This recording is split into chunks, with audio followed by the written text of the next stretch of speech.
The scene is set not in a grand headquarters, but in the grime and stagnation of the Eastern Front, late in 1941. German ambitions, once roaring across Europe, were now mired in the mud of the Soviet Union. The Rasputitsa, the annual season of impassable, bottomless mud, had descended with a biblical fury. For the Wehrmacht, the reality was a logistical horror show. Their complex half-tracks, masterpieces of German engineering, were drowned in the bog, their specialized gearboxes choked with Russian soil. Fuel tankers lay immobile. Artillery wheels were sunk up to the axle. A German general, watching the endless bogging down of his own supply columns, still held a grim satisfaction. His own army was immobile, yes, but he knew the Soviets were suffering 1,000 times worse. He trusted the cold, hard logic of geography. He trusted that the enemy's meager, fragile supply system would collapse first. He trusted that the vast distances and the primitive, non-standardized Soviet roads were allies of the Reich. Meanwhile, back in the relatively safe drawing rooms of German intelligence, the focus remained on the latest Allied hardware, the Spitfires, the early Shermans. Any report of American or British trucks being shipped to Murmansk or through the Persian corridor was met with intellectual disdain. Consumer goods, the analysts dismissed. Simple commercial lorries, cheaply made, unfit for true warfare. Their rubber will perish in the cold. Their engines will fail under true military stress. They are a temporary inconvenience, a sign of American naivety. They obsessed over the sophistication of their own engineering, the superior armor, the precision optics. They laughed at the simple, rugged designs emerging from Allied factories. Their laughter was laced with the arrogance of the technocrat, the certainty that complexity must always defeat simplicity. They fundamentally misunderstood the nature of the fight they were now locked into. The war was no longer about a 6-month conquest. It was about endurance, replacement, and the brutal ability to move supplies across a continent actively trying to swallow every vehicle whole. In that deadly silent winter of 1941, as the German advance stopped cold, the general felt secure in his judgment. He believed his meticulously planned campaign still held the upper hand. He believed the enemy would break first. He was fundamentally, tragically mistaken. What the general did not know was that in that very moment, the precise, overwhelming mechanism for his own destruction was being delivered by the thousands, flowing through the world's most dangerous shipping lanes. He was laughing at the simplicity of the machine that was about to permanently shatter the logistical spine of his entire army. This is not the tale of a traditional military hero.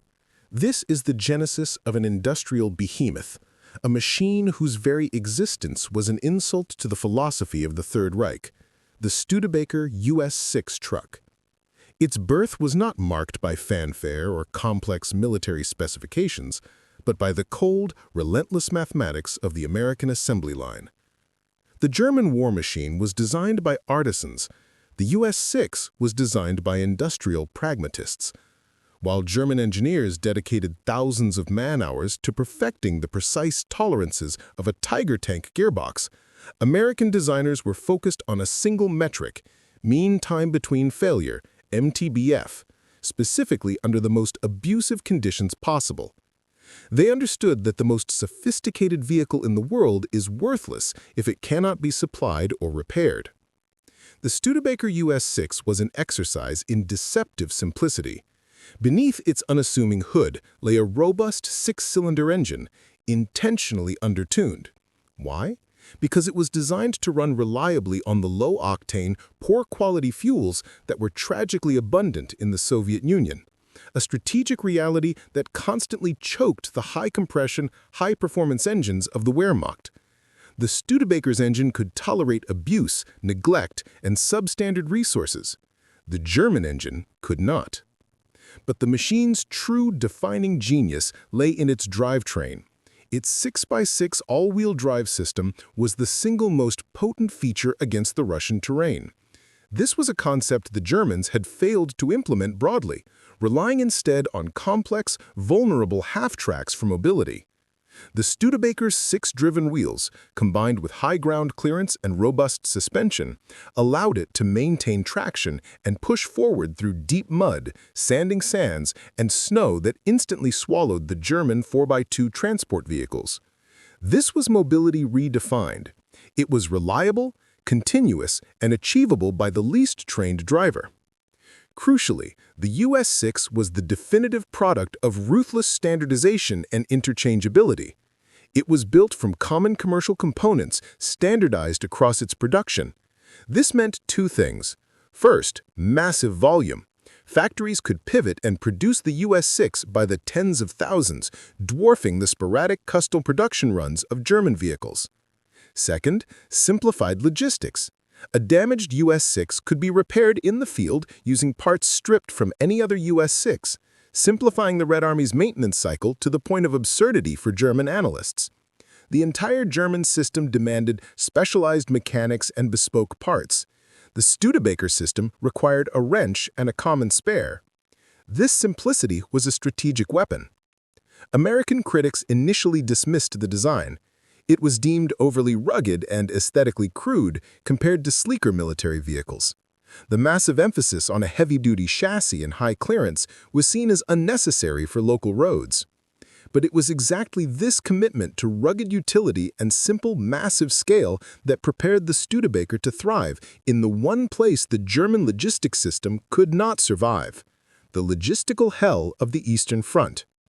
No one, least of all the arrogant analysts in Berlin, imagined that this seemingly rough-hewn, low-compression, mass-produced machine built on the principle of mere endurance carried the very blueprint for the Wehrmacht's inevitable collapse. The machine arrived, knocked down in thousands of crates, shipped through the crucible of the Arctic convoys, or assembled in the arid, chaotic staging grounds of the Persian corridor. The initial reception was far from universal acclaim. When Soviet engineers first laid eyes upon the Studebaker US6, the reviews were often cool. Compared to their own designs, the Studebaker was considered aesthetically crude and technically simple. The Soviet engineering philosophy, much like the German, still harbored a slight bias toward domestic technical complexity. Initial reports noted the lack of sophistication, the wide American body, and the overall utilitarian feel. This was not a tank, it was a simple truck. But the true, humiliating defeat, the moment the Allies themselves felt a pang of doubt, came not from a failed engine, but from the brutal testing grounds of the Rasputitsa. When the truck was first deployed in large numbers onto the Russian roads, it encountered a logistical problem that even at 6x6 drive could not entirely negate: the sheer volume of unprepared drivers and the catastrophic lack of basic road maintenance. Early reports showed high initial attrition rates, not due to mechanical failure, but due to human error and the constant threat of German aerial interdiction during the precarious assembly process. The German High Command, receiving filtered intelligence, quickly seized on this. They cataloged the losses from aerial attacks and noted the slow, arduous assembly process. They had their proof. The Americans cannot even deliver their own junk, was the essence of the report circulating in Berlin. They saw the chaos of the delivery routes and confirmed their own ideological belief. Their own rigid, highly controlled logistics system, despite its flaws, was superior to the chaotic, free-flowing abundance of the Allies. They were convinced the Americans would exhaust themselves simply in the process of delivery. The German Field Marshal Wilhelm Keitel, preoccupied with the complex movements of his panzer divisions, likely scoffed at the very notion of a simple supply vehicle altering the course of the war. They believed the Soviet lack of domestic motorization would remain terminal. They clung to the fact that their horses were their asset and the vastness of Russia was their greatest defense. They underestimated the tenacity of the Lend-Lease system and failed to grasp the mathematics of replacement. The enemy, therefore, was right, for a moment. The initial losses were high, the learning curve was steep, and the logistics of delivery were nearly impossible. But the Studebaker carried within its very frame the doctrine of resilience. While a captured German vehicle represented a permanent, irreplaceable loss, every damaged Studebaker was merely an inconvenience awaiting a standardized spare part from an endless stream of supply. The initial failure was not a failure of the machine, but a failure of doctrine. And in that crucial early period, nobody, Allied or Axis, fully grasped the terrifying scale of the industrial solution that was about to be unleashed. The true turning point was not a localized battle or the introduction of a new tank. It was a silent, systemic overhaul fueled by American industrial resolve. The crisis that had permanently crippled the Wehrmacht, the inevitable breakdown caused by logistical complexity, was finally being answered by the American commitment to unwavering resilience and sheer scale. The key to this revolution lay in the Studebaker's operational simplicity and its fundamental standardization. While German engineering demanded bespoke parts and specialized expertise, the US6 adhered to the principle of ruthless interchangeability. Every bolt, every component of its robust engine, the low-compression, high-torque heart of the truck, was manufactured to be globally consistent. This was the exact antithesis of the German system. An official German report noted that the mere task of salvaging parts from broken-down vehicles constituted a major operational burden, as parts from one series of Panzer often wouldn't fit another. In stark contrast, a damaged Studebaker could be immediately cannibalized to repair 10 others, turning wartime attrition into a manageable calculation for the Red Army. This dependability was the foundation for its strategic utility. The 6x6 all-wheel drive system was not just a convenience, it was a force multiplier. German transport often relied on half-tracks for off-road mobility, but these were complex, high-maintenance machines that consumed enormous amounts of specialized fuel and demanded constant track repair. The Studebaker provided equivalent, sometimes superior, off-road mobility using simple, durable rubber tires and a chassis built to endure severe punishment. It gave the Soviet High Command the confidence that their supply chain would hold, even when traversing the trackless frozen steppes and the deep Rasputiza. This reliability translated directly into sustained offensive capability. The strategic shift was amplified by the supply of entire repair and recovery ecosystems. Lend-Lease did not simply deliver trucks, it delivered massive quantities of recovery vehicles, machine tools, mobile maintenance workshops, and standardized spares. While the German system suffered a fatal hemorrhaging of vehicles lost to simple mechanical failure, the Studebaker system was built for instant battlefield repair. The downtime of a German vehicle was often measured in weeks or months of waiting for a part to be shipped from a distant bombed factory. The operational downtime of a Studebaker was minimized to hours spent by a field mechanic using parts readily available from the local depot. The mathematics of maintenance were no longer in Germany's favor. Furthermore, the Studebaker carried within it the secret to Soviet endurance and communications. Lend-Lease provided high-quality, standardized SCR 508 radio sets crucial for maintaining command and control over vast Soviet operational theaters, a capability often degraded on the German side by their complex and specialized radio equipment. The Studebaker delivered essential sustenance, thousands of tons of high-protein Spam and concentrated food rations alongside durable boots and field dressings. The German soldier was fighting on meager, declining rations and unreliable communications. The Soviet soldier, supplied consistently and reliably by the Studebaker, fought with superior endurance and clear battlefield coordination. The truck was delivering not just ammunition, but morale, effective C2, command and control, and resilience. The ultimate moment of strategic utility was the Studebaker's integration into the Soviet firepower doctrine. Its robust chassis was quickly adapted to serve as the agile high-speed launch platform for the fearsome BM-13 Katyusha rocket launcher. This simple adaptation created a mobile rocket artillery force capable of delivering overwhelming fire and displacing instantly, confounding slow German counter-battery efforts. The Studebaker therefore transformed from a mere logistics carrier to a definitive multi-role weapon system. This was the silent, unseen turning point. The Studebaker was no longer a simple truck. It had become the physical manifestation of Allied industrial ingenuity, a standardized, relentlessly reliable spearhead aimed directly at the complex, fragile logistical heart of the Wehrmacht. It was the moment the war of technical design ended and the war of enduring industrial scale began. The German laughter had not only faded, but had been replaced by a quiet, pervasive industrial dread.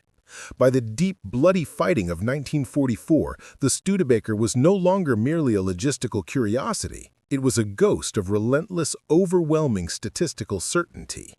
The operational shift was palpable, and its effects were documented not just in battle summaries, but in the raw, despairing accounts of the German fighting men. The logistics of inevitability. The sight of U.S. transport became the final psychological breaking point. German field units, which often started their offensives with 30% of their vehicles already non-operational due to mechanical failures, were confronted with the visual of continuous American supply. German military doctrine was fundamentally based on the assumption that Soviet supply lines were inherently fragile and easily severed. The arrival of the Studebaker shattered this axiom. Instead of chaos, German observers saw endless, identical columns, a terrifying symbol of an inexhaustible resource pool.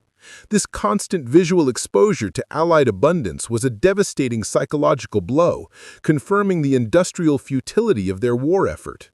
The attrition gap was not just anecdotal, it was quantifiable. German field units suffered catastrophic losses not from enemy action, but from mechanical attrition. An official Wehrmacht report noted that the majority of heavy equipment losses were due to maintenance and lack of spare parts, especially on the Eastern Front. The complex German vehicles often had a mean time between failure, or MTBF, measured in the low hundreds of kilometers. In contrast, the Studebaker, backed by a massive Lend-Lease supply of interchangeable components and specialized recovery vehicles, possessed an operational readiness rate that often exceeded 85% in the field. This statistical advantage meant that for every single tank or gun the Germans managed to destroy, the Studebaker system recovered, repaired, and resupplied 10 units, creating a brutal logistical imbalance they could not overcome. The terror of mobility. The Studebaker's operational speed generated a constant feeling of being perpetually outflanked. German troops had learned to cope with the slow, predictable Soviet logistics. Now, the American truck, acting as the prime mover for heavy artillery, eliminated this static vulnerability. After a devastating artillery barrage, the gun battery would instantly displace, utilizing the 6x6 drive to vanish across fields and into the trees before German counter-battery fire could even enter the calculation phase. This created a sense of omnipresent, unpunishable threat, demoralizing troops who felt they were fighting an enemy that never stood still and never ran out of ammunition. The ultimate humiliation and adoption. The most absolute admission of defeat came from the enemy's own actions. Suffering catastrophic vehicle losses, German units frequently prioritized the capture and immediate maintenance of the Studebaker US6 above most other Allied equipment. The American truck's superior reliability, its ability to run on poor quality fuel, and its robust design made it a life-saving trophy. German soldiers, desperate for functioning transport, risked capture to acquire and maintain these trucks, a bitter acknowledgement that the enemy's mundane, mass-produced transport was the only viable means of movement left to them. The laughter had stopped. It was replaced by the low, constant, terrifying hum of thousands of reliable American engines sounding the death knell for the Third Reich's unsustainable war. The ultimate lesson of the Studebaker US6 is not merely mechanical, it is a philosophical indictment. This simple vehicle stands as the definitive, functional evidence of the war's true nature, a decisive clash between two irreconcilably opposed industrial and ideological doctrines. The German faith in technical singularity versus the American commitment to systemic sustainability. The German doctrine was founded on the belief that military superiority would be achieved through the perfect, individualized, and complex machine. Their entire ethos prioritized unparalleled technical sophistication and aristocratic engineering. The notion that a single, magnificent Tiger tank, built to the highest possible standard, inherently trumped 10 simple standardized Shermans. This was rooted in an old-world, almost medieval concept of warfare, where quality and prestige dictated victory. This doctrine was utterly vulnerable to the attrition of total war because they failed to calculate the cost in time, resource consumption, and the inevitable failure of the supply line. Their pursuit of individual perfection was the very flaw that condemned their system. The American doctrine, however, was founded on the belief in overwhelming, repeatable, systemic scale. The Studebaker was not engineered to be admired. It was engineered to work reliably, anywhere, by anyone, and in staggering numbers. This industrial philosophy was the practical expression of democratic mass-market pragmatism, the concept that resilience and sustainment are the highest, most durable forms of military power.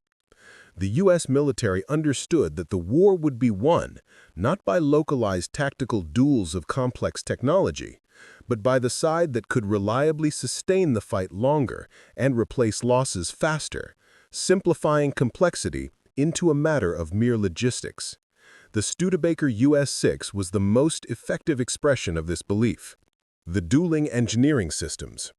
The two nations built their logistics around their national flaws.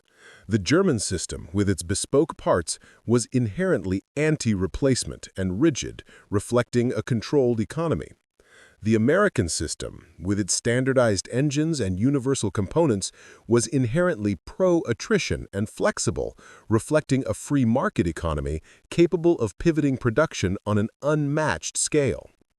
The Studebaker's reliability, its low-compression engine accepting any fuel, and its standardized parts were the practical manifestation of the vast, unshakable economic superiority of the Allies. It showed the enemy that they were not merely fighting soldiers, they were fighting the inexhaustible factory floors of Detroit. High-ranking Allied commanders, including General Dwight D. Eisenhower, recognized this truth, stating that logistics was the true difference-maker. The supply chain became the operational front line, and the Studebaker US6 was the primary tool that kept that line moving. This ideological and technical victory established the logic of warfare for the next century. The Studebaker US6 proved that strategic victory belongs not to those who build the most complex individual weapon, but to those who master the doctrine of endless supply and universal utility. The failure of the German logistics system was its inability to adapt its infrastructure to support its genius. The victory of the Allied system was its ability to produce abundance tailored precisely to its needs. The German generals laughed when they first observed the simple, unglamorous truck convoys arriving at the front. They laughed at the design, laughed at the simplicity. They laughed, convinced that superior German technical esprit would effortlessly defeat American industrial naivete. That laughter ceased when the winter arrived and their complex, high-maintenance vehicles froze solid, permanently disabled by the absence of a single, specialized component. That laughter ceased when their panzers stalled out of precious synthetic fuel, while the endless columns of identical Studebakers roared past, fueled and supplied by the boundless, unshakable economic network of a continent they had fatally underestimated. And that laughter ceased permanently when Soviet infantry, now fully motorized and mobile, encircled and destroyed Army Group Center, driven forward by the sustained, uninterrupted endurance that only the American assembly line could provide. The ultimate irony of the Eastern Front is that the failure was not a failure of courage, but a failure of historical vision and arithmetic. The Wehrmacht sought the singular, shining masterpiece. The Allies bent on the overwhelming statistical certainty of 400,000 universally replaceable machines. They pursued the genius of the elite. They were annihilated by the common, relentless virtue of the supply chain. The enemy laughed when they saw the simplicity of the design. They stopped laughing when they realized the sound of their own laughter had become the final, desolate echo of their logistical defeat carried relentlessly on the back of a truck. The Studebaker US6 was not the hammer. It was the unyielding spine, the durable, ever-present, and consistently fueled system that allowed the hammer to strike its target incessantly and without fail until there was absolutely nothing left to strike. The ultimate logistical victory redefined the meaning of power. It proved that in the age of industrial warfare, strategic freedom belongs not to the nation with the fastest tank, but to the nation that can move the most flour, the most fuel, and the most men reliably over the largest distance. The engine had spoken, and the age of German operational dominance, defeated by its own complexity, was tragically and irrevocably over.